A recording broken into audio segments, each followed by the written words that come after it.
नमस्कार, आप देख रहे हैं न्यूज नेशन। आपके साथ इस वक्त में लक्ष्मी उपाध्याय। बेहद ही महत्वपूर्ण मुद्दे पर आज हम चर्चा करेंगे। मुद्दा क्या है? राहुल गांधी का सोशल मीडिया प्लेटफॉर्म एक्स पर आया ट्वीट। उन्होंने लिखा कि मुझे जानकारी मिली है कि ईडी की उन पर कार्रवाई होने वाली है। मैं उनका इंतजार कर रहा हूं। मुझे ईडी के सूत्रों से जानकारी मिली है।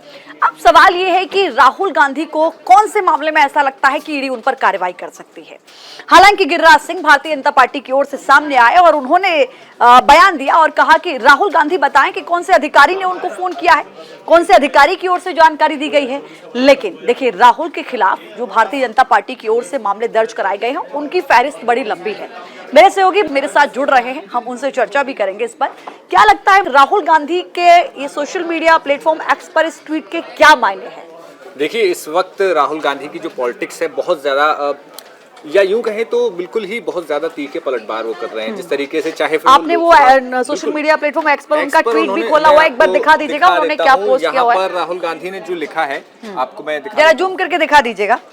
इस पूरे ट्वीट में जो राहुल गांधी कह रहे हैं कि मुझे जो अंदर के सूत्र हैं ईडी के, उनकी तरफ से सूचना मिली है कि ईडी की रेड हो सकती है। देखिए, दरअसल इस वक्त सबसे बड़ा जो काउंटर नैरेटिव विपक्ष चला रहा है या जिस तरीके से नैरेटिव गढ़ा जा रहा है ईडी को लेकर, खास तौर पर चाहे ईडी, सीबीआई, तमाम एजेंसियों को लेकर ये जो सबसे बड़ा आरोप है कि इसका सरकार दुरुपयोग करती है, जो विपक्ष आरोप लगाता है।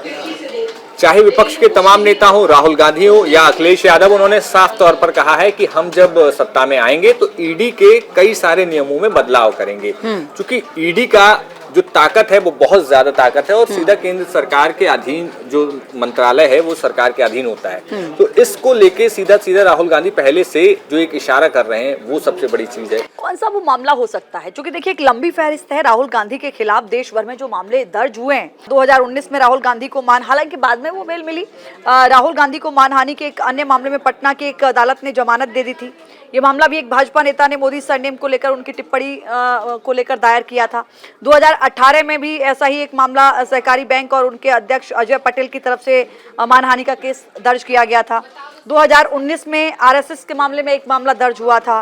2016 में भी हुआ था आरएसएस से जुड़ा हुआ। तो एक मैं अगर इस पूरी लिस्ट को देखूं तो एक लंबी फहरिस्त है। इस बार राहुल गांधी का ऐसे वक्त में ये ट्वीट आना क्या दर्शाता है? क्योंकि हाल ही में मैं बताऊं तो देखिए, 29 जुलाई को संसद सत्र के दौरान बजट 2024 और 25 पर लोकसभा में उन्होंने भाषण दिया था। अपने भाषण में राहुल ने बजट की तुलना महाभारत के चक्रव्यूह से की थी। ये भी उनका एक बड़ा बयान था जो चर्चा का विषय रहा। उन्होंने कहा कि 6 लोगों का एक ग्रुप पूरे देश को चक्रव्यूह में फंसा रहा है। बजट में मिडिल क्लास को लेकर भी ये सवाल उठ रहे थे कि आखिर मिडिल क्लास को इस बजट से क्या मिला। वित्त मंत्री से भी तमाम लोगों ने ये सवाल किए कि आखिर आपने क्या दिया।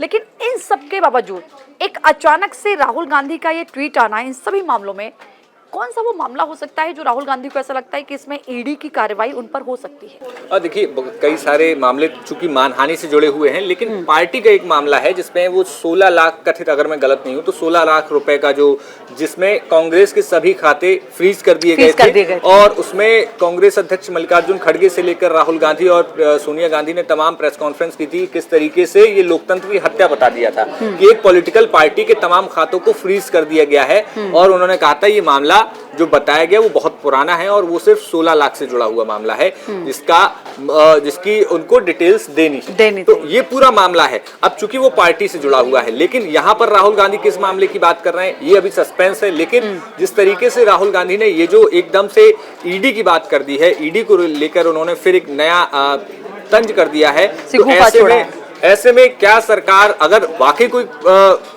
कार्रवाई होने वाली है तो क्या वो होगी या वो वापस ली जाएगी, या क्या ये प्रेशर डालने की भी कोशिश होती? कई बार हम देखते हैं पॉलिटिकल प्रेशर क्या आप पहले से कहते हैं। हालांकि जो भी अपनी जांच एजेंसियां हैं वो अपनी कार्रवाई करती हैं, लेकिन क्या ये पहले से एक प्रेशर डालने की कोशिश होती है कि देखिए हमें तो मालूम था कि हमें जानबूझकर इस मामले में इस तरीके से फंसाने की कोशिश हो रही है? हाँ बिल्कुल, ये पूरा प्लान हो सकता है क्योंकि जिस तरीके से तमाम चीजें कार्रवाइयां हो रही हैं, ये तो पता है कि विपक्ष को कि तमाम मामले चल रहे हैं, तमाम मामलों को लेकर, चाहे वो मानहानि का मामला हो जिसमें हाल ही में राहुल गांधी सुल्तानपुर कोर्ट गए थे। वो कई बार इस साल दूसरी तीसरी बार गए हैं सुल्तानपुर कोर्ट उस मानहानि के मामले में। तो ऐसे में ये तमाम कानूनी कार्रवाई तो चलती ही है। ऐसे में जब ईडी का मामला अगर राहुल गांधी खड़ा कर रहे हैं तो इससे पूरा एक सियासी नैरेटिव भी खड़ा होता है कि क्या अगर ऐसे में ईडी कार्रवाई कर देती है तो विपक्ष को एक प्लस पॉइंट कहने को मिल जाएगा। देखिए हमने कहा था और इन्होंने हमारे ऊपर जानबूझकर नेता प्रतिपक्ष को फंसाने की कोशिश हो रही है, फंसाने की कोशिश की और कार्रवाइयां बदले की भावना से की जा रही है। क्योंकि संसद में कांग्रेस और तमाम उनके नेता बहुत एग्रेसिवली बोल रहे हैं और राहुल गांधी ने पिछले दिनों जिस तरीके से आपने कहा कि द्रोणाचार्य से लेकर पूरा जो चक्रव्यूह की बात की, जिन 6 लोगों की बात की कि अंदर जो चक्रव्यूह होता है, और राहुल गांधी ने कहा कि मुझे सिर्फ मछली की आंख दिख रही है, तो वो इस वक्त मछली की आंख जो है चुनाव है और आगे आने वाले समय में भारतीय जनता पार्टी पर क्या कुछ राहुल गांधी अभी और निशाना साधेंगे, ये अभी बहुत कुछ जानना बाकी है। निश्चित तौर पर देखिए ईडी की कार्रवाई होती है या नहीं ये तो वक्त बताएगा किस मामले में होगी। हालांकि इसको लेकर भी कोई खबर या कोई न्यूज इस तरीके की सामने नहीं आई है, लेकिन राहुल गांधी के इस ट्वीट ने निश्चित तौर पर कहीं ना कहीं एक सियासी मुद्दा जरूर दे दिया है, जिसको लेकर गिरिराज सिंह का भी बयान सामने आ गया कि ये सब सिगुफा छोड़ रहे हैं राहुल गांधी। और अगर किसी ईडी के अधिकारी ने आपको बताया है तो आप सामने आकर बताइए कि कौन से अधिकारी ने आपको फोन किया है। राहुल गांधी का सोशल मीडिया प्लेटफॉर्म एक्स पर आया ट्वीट। उन्होंने लिखा कि मुझे जानकारी मिली है कि ईडी की उन पर कार्रवाई होने वाली है, मैं उनका इंतजार कर रहा हूं, मुझे ईडी के सूत्रों से जानकारी मिली है। अब सवाल यह है कि राहुल गांधी को कौन से मामले में ऐसा लगता है कि ईडी उन पर कार्रवाई कर सकती है। हालांकि गिरिराज सिंह भारतीय जनता पार्टी की ओर से सामने आए और उन्होंने बयान दिया और कहा कि राहुल गांधी बताएं कि कौन से अधिकारी ने उनको फोन किया है, कौन से अधिकारी की ओर से जानकारी दी गई है। लेकिन देखिए राहुल के खिलाफ जो भारतीय जनता पार्टी की ओर से मामले दर्ज कराए गए हैं उनकी फहरिस्त बड़ी लंबी है। मेरे सहयोगी मेरे साथ जुड़ रहे हैं, हम उनसे चर्चा भी करेंगे इस पर। क्या लगता है राहुल गांधी के ये सोशल मीडिया प्लेटफॉर्म एक्स पर इस ट्वीट के क्या मायने हैं? देखिए इस वक्त राहुल गांधी की जो पॉलिटिक्स है बहुत ज्यादा या यूं कहें तो बिल्कुल ही बहुत ज्यादा तीखे पलटवार वो कर रहे हैं। जिस तरीके से चाहे आपने वो सोशल मीडिया प्लेटफॉर्म एक्स पर उनका ट्वीट भी खोला हुआ है, एक बार दिखा दीजिएगा उन्होंने क्या पोस्ट किया हुआ है। राहुल गांधी ने जो लिखा है आपको मैं जरा जूम करके दिखा दीजिएगा। इस पूरे ट्वीट में जो राहुल गांधी कह रहे हैं कि मुझे जो अंदर के सूत्र हैं ईडी के उनकी तरफ से सूचना मिली है कि ईडी की रेड हो सकती है। देखिए दरअसल इस वक्त सबसे बड़ा जो काउंटर नैरेटिव विपक्ष चला रहा है या जिस तरीके से नैरेटिव गढ़ा जा रहा है ईडी को लेकर, खास तौर पर चाहे ईडी सीबीआई तमाम एजेंसियों को लेकर ये जो सबसे बड़ा आरोप है कि इसका सरकार दुरुपयोग करती है, जो विपक्ष आरोप लगाता है। चाहे विपक्ष के तमाम नेता हो, राहुल गांधी हो या अखिलेश यादव, उन्होंने साफ तौर पर कहा है कि हम जब सत्ता में आएंगे तो ईडी के कई सारे नियमों में बदलाव करेंगे। क्योंकि ईडी का जो ताकत है वो बहुत ज्यादा ताकत है और सीधा केंद्र सरकार के अधीन जो मंत्रालय है वो सरकार के अधीन होता है। तो इसको लेके सीधा सीधा राहुल गांधी पहले से जो एक इशारा कर रहे हैं वो सबसे बड़ी चीज है। कौन सा वो मामला हो सकता है? क्योंकि देखिए एक लंबी फहरिस्त है राहुल गांधी के खिलाफ देश भर में जो मामले दर्ज हुए हैं। 2019 में राहुल गांधी को हालांकि बाद में वो बेल मिली, राहुल गांधी को मानहानि के एक अन्य मामले में पटना की एक अदालत ने जमानत दे दी थी। ये मामला भी एक भाजपा नेता ने मोदी सरनेम को लेकर उनकी टिप्पणी को लेकर दायर किया था। 2018 में भी ऐसा ही एक मामला सहकारी बैंक और उनके अध्यक्ष अजय पटेल की तरफ से मानहानि का केस दर्ज किया गया था। 2019 में आरएसएस के मामले में एक मामला दर्ज हुआ था। 2016 में भी हुआ था आरएसएस से जुड़ा हुआ। तो एक मैं अगर इस पूरी लिस्ट को देखूं तो एक लंबी फहरिस्त है।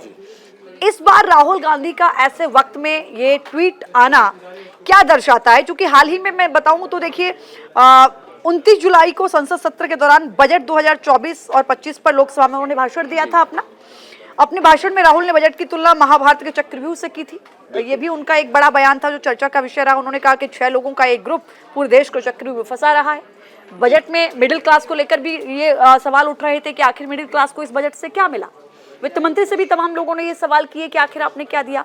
लेकिन इन सब के बावजूद एक अचानक से राहुल गांधी का ये ट्वीट आना, इन सभी मामलों में कौन सा वो मामला हो सकता है जो राहुल गांधी को ऐसा लगता है कि इसमें ईडी की कार्रवाई उन पर हो सकती है? और देखिए कई सारे मामले चूंकि मानहानि से जुड़े हुए हैं, लेकिन पार्टी का एक मामला है जिसमें वो 16 लाख कथित, अगर मैं गलत नहीं हूं तो 16 लाख रुपए का जो जिसमें कांग्रेस के सभी खाते फ्रीज कर दिए गए थे। और उसमें कांग्रेस अध्यक्ष मल्लिकार्जुन खड़गे से लेकर राहुल गांधी और सोनिया गांधी ने तमाम प्रेस कॉन्फ्रेंस की थी। किस तरीके से ये लोकतंत्र की हत्या बता दिया था कि एक पॉलिटिकल पार्टी के तमाम खातों को फ्रीज कर दिया गया है। और उन्होंने कहा था ये मामला मामला जो बताया गया वो बहुत पुराना है और वो सिर्फ 16 लाख से जुड़ा हुआ मामला है, जिसकी उनको डिटेल्स देनी है। तो ये पूरा मामला है। अब चूंकि वो पार्टी से जुड़ा हुआ है, लेकिन यहाँ पर राहुल गांधी किस मामले की बात कर रहे हैं ये अभी सस्पेंस है। लेकिन जिस तरीके से राहुल गांधी ने ये जो एकदम से ईडी की बात कर दी है, ईडी को लेकर उन्होंने फिर एक नया तंज कर दिया है, तो ऐसे में क्या सरकार अगर वाकई कोई कार्रवाई होने वाली है तो क्या वो होगी या वो वापस ली जाएगी, या क्या ये प्रेशर डालने की भी कोशिश होती? कई बार हम देखते हैं पॉलिटिकल प्रेशर के, आप पहले से कहते हैं, हालांकि जो भी अपनी जांच एजेंसियां हैं वो अपनी कार्रवाई करती हैं, लेकिन क्या ये पहले से एक प्रेशर डालने की कोशिश होती है कि देखिए हमें तो मालूम था कि हमें जानबूझकर इस मामले में इस तरीके से फंसाने की कोशिश हो रही है? हाँ बिल्कुल, ये पूरा प्लान हो सकता है, क्योंकि जिस तरीके से तमाम चीजें कार्रवाइयां हो रही हैं, ये तो पता है कि विपक्ष को कि तमाम मामले चल रहे हैं, तमाम मामलों को लेकर, चाहे वो मानहानि का मामला हो, जिसमें हाल ही में राहुल गांधी सुल्तानपुर कोर्ट गए थे, वो कई बार इस साल दूसरी तीसरी बार गए हैं सुल्तानपुर कोर्ट उस मानहानि के मामले में।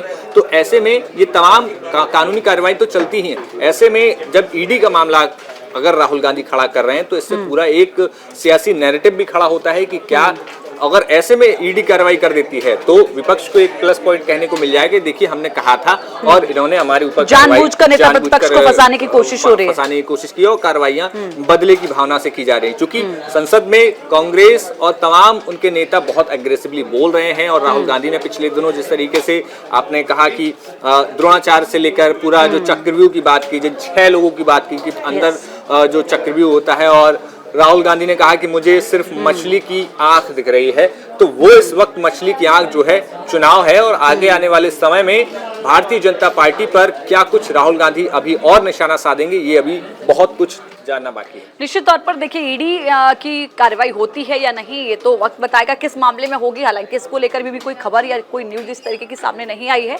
लेकिन राहुल गांधी के इस ट्वीट ने निश्चित तौर पर कहीं ना कहीं एक सियासी मुद्दा जरूर दे दिया है, जिसको लेकर गिरिराज सिंह का भी बयान सामने आ गया कि ये सब शिगुफा छोड़ रहे हैं राहुल गांधी। और अगर किसी ईडी के अधिकारी ने आपको बताया है तो आप सामने आकर बताइए कि कौन से अधिकारी ने आपको फोन किया है। राहुल गांधी के इस ट्वीट पर आप क्या सोचते हैं, कमेंट बॉक्स में जरूर बताइएगा। न्यूज नेशन अब व्हाट्सएप पर खबरों के ताजा अपडेट के लिए न्यूज नेशन के इस QR कोड को स्कैन करें।